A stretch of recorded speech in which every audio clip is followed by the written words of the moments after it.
Welcome to Copy Chief Radio. Today's show is a wisdom tree episode where well-known legends and even lesser-known but wildly successful entrepreneurs share their hard-won wisdom and actionable advice for succeeding in business. To check out all the Copy Chief Radio episode types, go to copychief.com/CCR.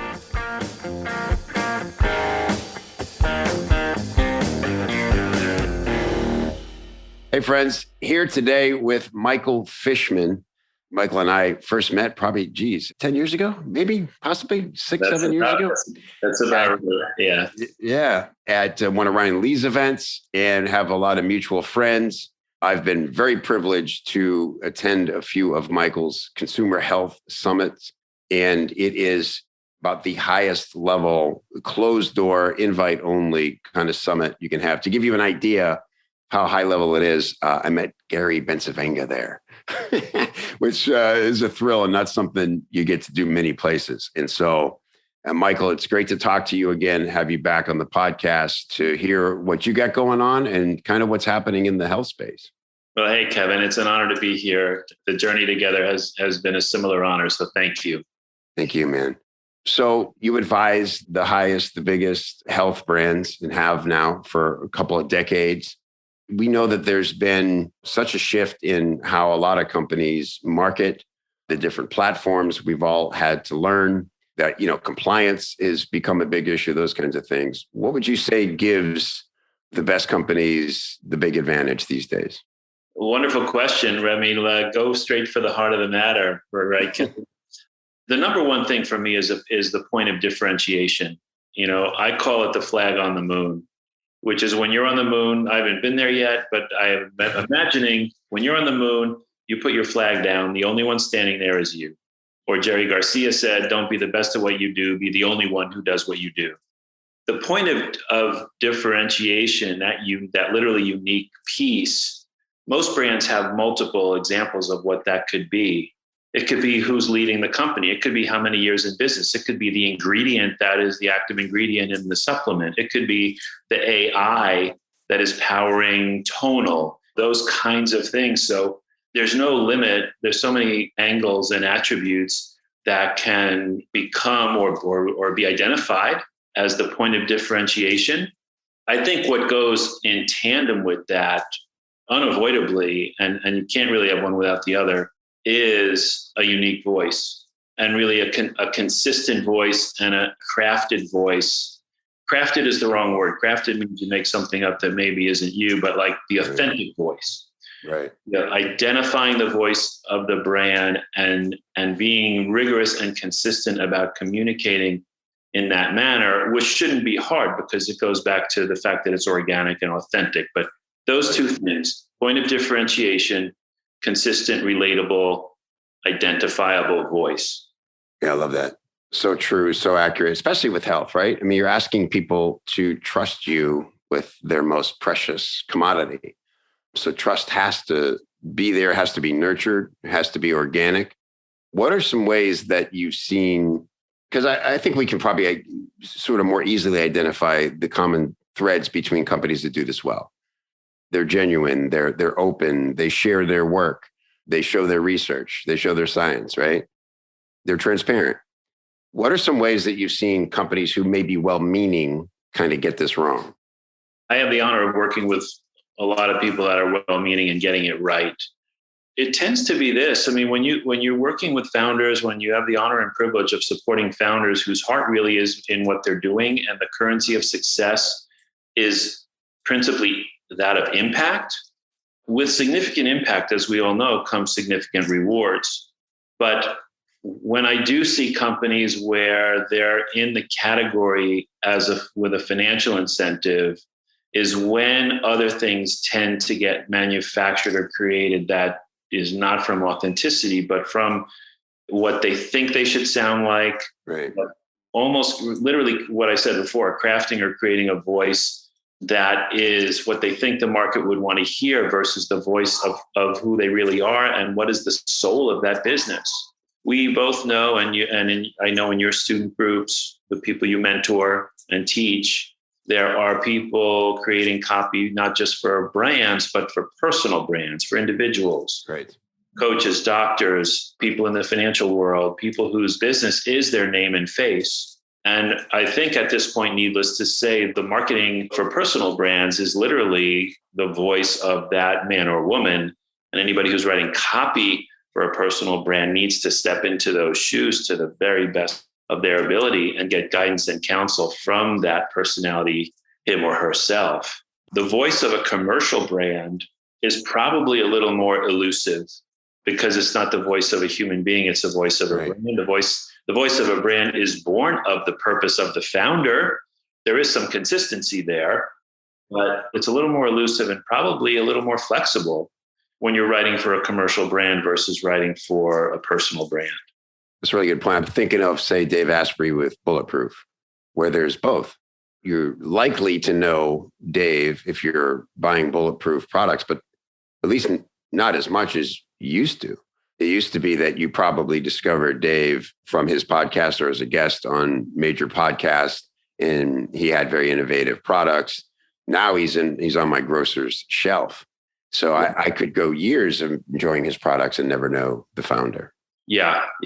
As you know, I full disclosure, I'm an investor in that company and also advised Dave week in and week out the first 5 years that he was in business with it, which was an honor and fun and amazing privilege. What I told him was at the point that the brand hits escape velocity, if you will, like out of the stratosphere, the fullest expression of that brand, we need the disproportionate number of raving fans, ambassadors, people that tell everybody that they know about Bulletproof. We need the disproportionate number of them to not know who you are.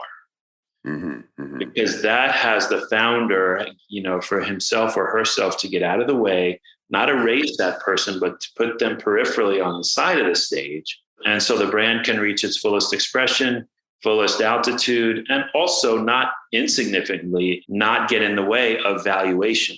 Because when a founder is disproportionately visible, that does hurt valuation. And we see that with personal brands who have a tough time exiting in any event. That is my goal, not to exit. But with Copy Chief, I never thought I'd be at a point where a new goal is like, what if somebody had been a member or consumed a lot of our trainings and was like, I wonder who started this? And you then, had to look a little to know it's me, right? That would need to be a victory now with that brand.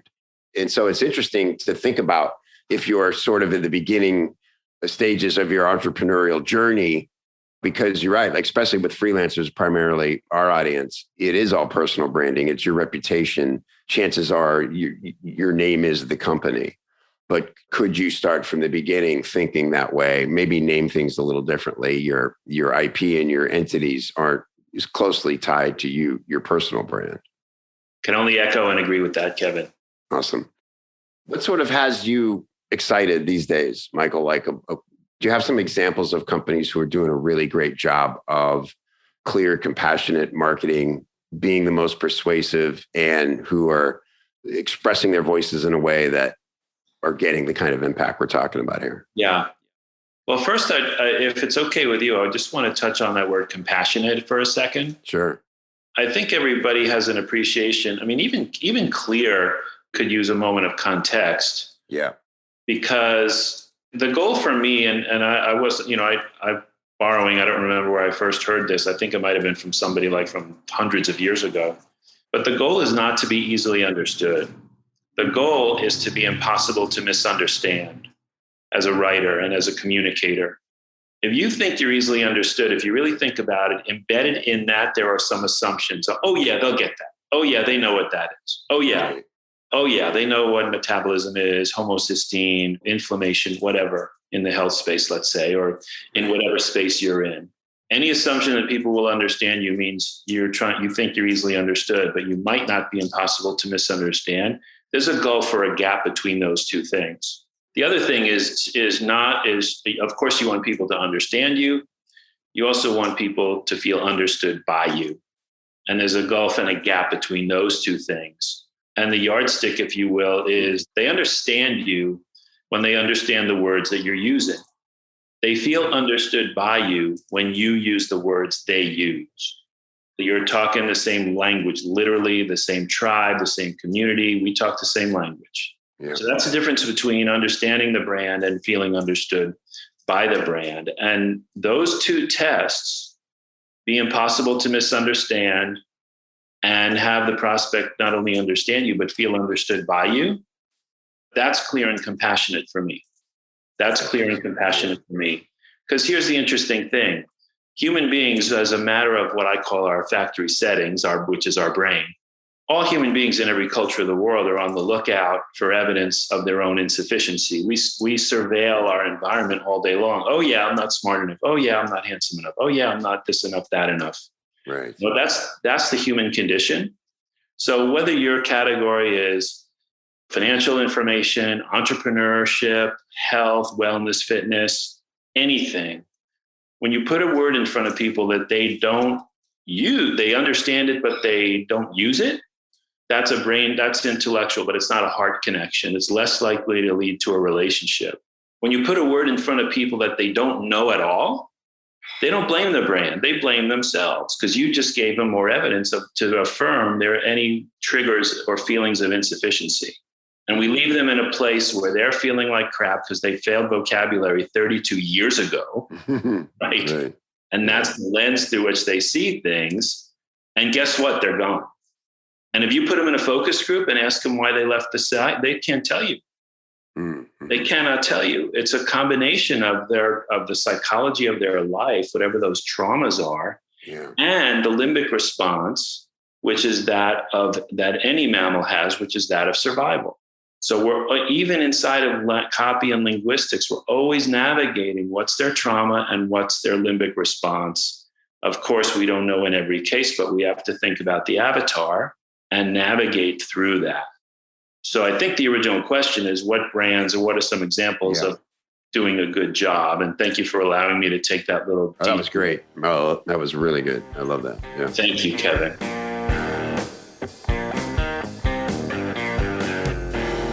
Look, I get it. I know there's so many communities. I'm doing air quotes, communities for entrepreneurs out there, all filled with their own version of overnight experts chirping at you from behind the screen. You got your Facebook groups, your clubhouse rooms, just experts galore. How often do you feel like you're being pinballed around from thing to thing and picking up a little bit, a little piece there? How much of that is actually making it into your brain and your fingers and your business and affecting your money? How many of these people are actually out there in the field getting their hands dirty and testing to find out what actually works and what flops? Well, in the Copy Chief community, a real community, you get shoulder to shoulder with the most active, successful marketers working in the trenches today, all while learning from industry legends who rarely teach anywhere else, if ever. Copy Chief is an amazing community, super newbie friendly. Also, you'll find, elite level marketers and copywriters in there. They're all working to become the best at their craft, get paid top dollar for their skills, stay ahead of the competition by keeping their finger on the pulse of what's working now. That's the X factor when you're backed up by a community and you can get any question you have answered by people who actually do this stuff and can tell you from real world experience what to do for your project, for your offer, for your funnel, for your clients. Man, you're unstoppable when you've got that kind of confidence. Go check us out at copychief.com/join. If you've never been a member, you're going to see what you've been missing and you're going to say, where has this been all my life? And if you've been a member in the past, I would invite you to come and check out all the new stuff. We've completely updated all the tech. So we're on brand new platforms. Everything is slick and smooth and easy to access. And it's never been better. Copychief.com/join. I'll look for you inside.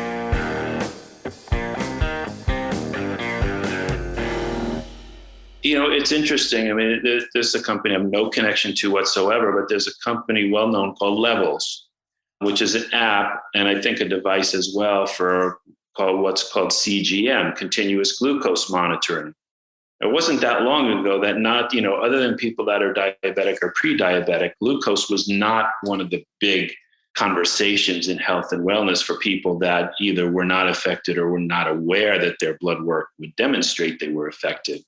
And this company Levels is crushing it by being relatable, by having a very robust content platform, by having co-founders that are very, very visible on Twitter. Not that Twitter creates brand awareness at large, but they've gotten a lot of support from other entrepreneurs, from the financial community. They have a good amount of money in the bank. And so they have resources to go out there and really play a long game. They have a wait list in the six figures. They're still in beta, but they have a huge wait list and, just an amazing sense of adoption for what really is it's not a new subject for doctors. Right. But it's a new subject. If you don't have pre-diabetes or diabetes, not that many people are walking around thinking they need to measure their glucose. It's a fascinating, it really is a fascinating case. I'll tell you once, I'm so glad I thought of this. There's a tagline that blew my doors off. And I'm a tagline whisperer, if you don't mind. Yeah. There's a TV commercial called for Fitbit. You may have seen this. And the tagline is, "What's strong with you?"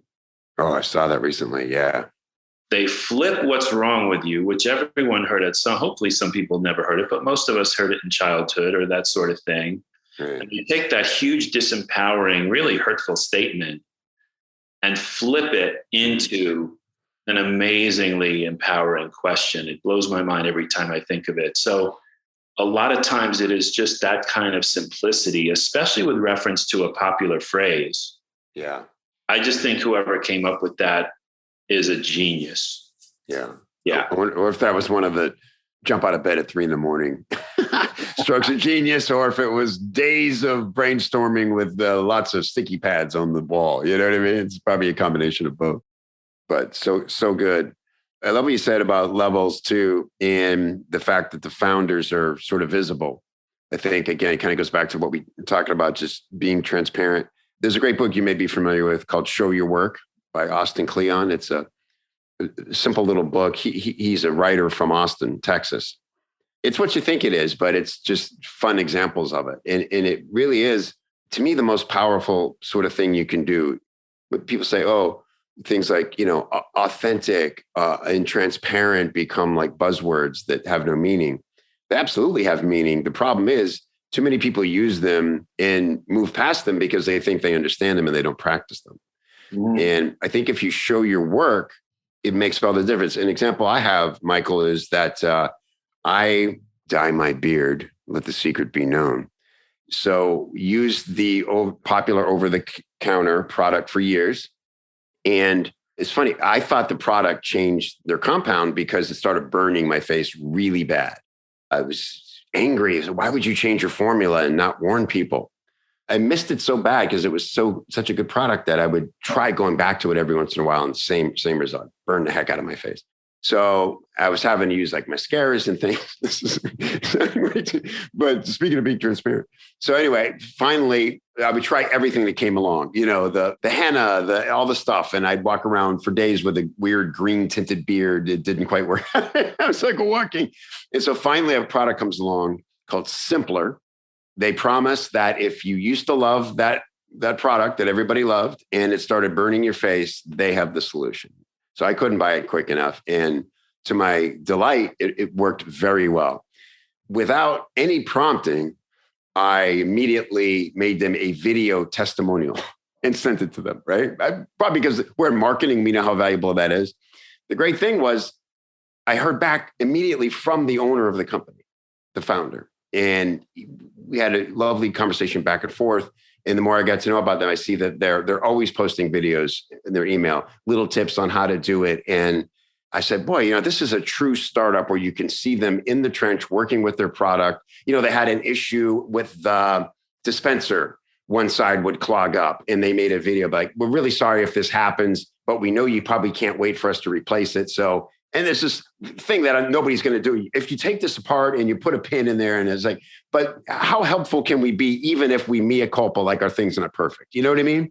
Yeah. And so I think it's a lot of little things sometimes that it sounds like Levels is doing something similar. Not only the breakthrough of having a result that people actually want, but being transparent about how you got there and how you're continuing to get there with your product.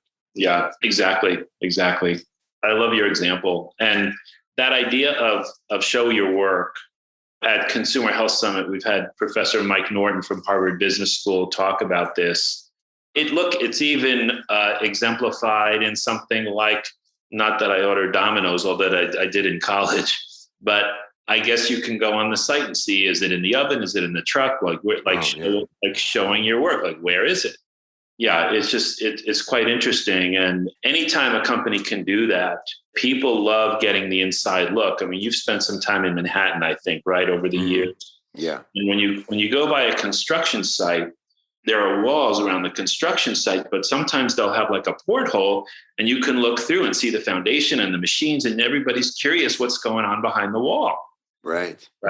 Yeah. Very similar, very, very similar thing. And people feel acknowledged when you let them look backstage.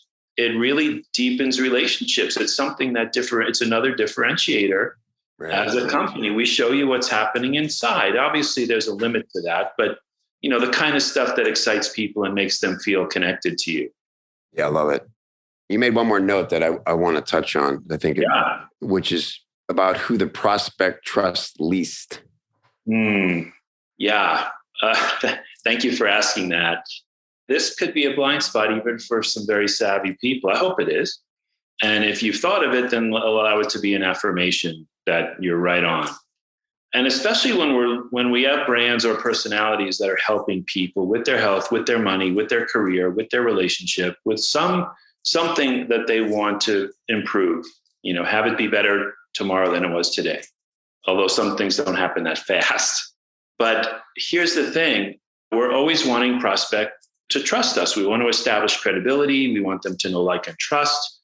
We've all heard that. And it's almost automatic for any writer, any marketer to go for being trustworthy. Here's the thing. Most of the time when someone is showing up at a platform or a website for their health, for their money, for their career, whatever, I would suggest for most people, it's not the first time they tried to solve that problem. And particularly with health and weight, anything to do with body image or health, because human beings don't comply as well as they should. Even when they say they want to change something, a lot of times they don't, even when they're given a solution that could work. And so I think as brands and as messengers, we need to be compassionate that a lot of people, maybe most, that show up to our platforms have tried to solve the problem before and failed. So here's my premise, and thank you for asking, Kevin.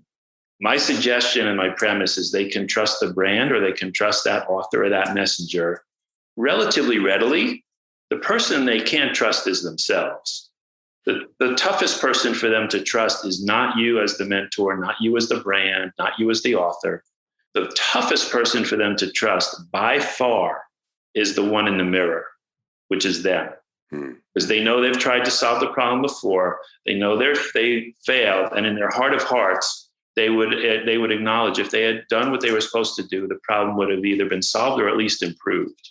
So I think that's why embedded in our copy, that's why compassion is important. And that's why, not that we want to point the finger at them, but I think acknowledging that something has been a problem for a while and that, you're in a safe place, we're going to get this handled.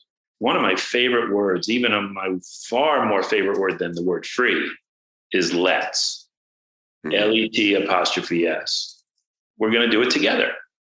Let's get your relationship into great shape. Let's get your cholesterol down. Let's get your bank account up.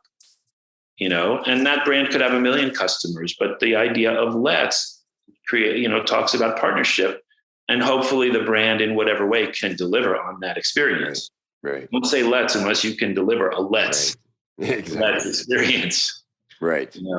And the other one, I mean, when I was, there's a well-known doctor, her name is Sarah Gottfried. She's a medical doctor supporting women with hormone health. And this was many years ago. It's not in use anymore, but it was extremely powerful at the time. And it's a perennial. She's just not using it anymore. But the tagline that we came up with was, at home in your body, at last. you can get the power of at last, because at last acknowledges all the years and all the frustration and all the pain and all the discomfort and everything that never got solved. At last. So, I mean, at last, finally, those kinds of, and I don't want to see 100 brands come out with that right now, but it's an example. That's great. How to acknowledge the frustration of the past and to allow people to feel safe in their interaction with you. I love that. That's a deep copywriting tip. And persuasion, it's the idea of a base copywriter takes a thing like let's, and they stick the word let's everywhere. A more advanced copywriter takes the concept of let's and finds other ways to express it. Exactly. That's a great example of that. Exactly. Yeah. Thank you, Kevin. Thank you, Michael. This was fantastic. Sorry it's been so long since we've done this. I know you have a wealth of knowledge, and it was fun to hear you talk a little deeper about, sort of the marketing process. And because I know this is a lot of the work you do every day with the brands you support. So I really appreciate the look inside your mind here, because it's not readily available. It's an invite only. Yeah, well, careful what you wish for, right? But this is an honor always, Kevin. I appreciate you, and thanks for the important work that you do in the world. I really appreciate that. Thanks, friend. I appreciate it. ConsumerHealthSummit.com. You can go discover what this event is about, and even apply and see if you can be invited. It's a really, really special event. We'll talk soon, Michael. Thank you. Hey, don't forget your goodies. Head over to copychief.com/copychiefradio to get some great free stuff to help you put the things you hear on the show into action for your business. Copychief.com/CCR.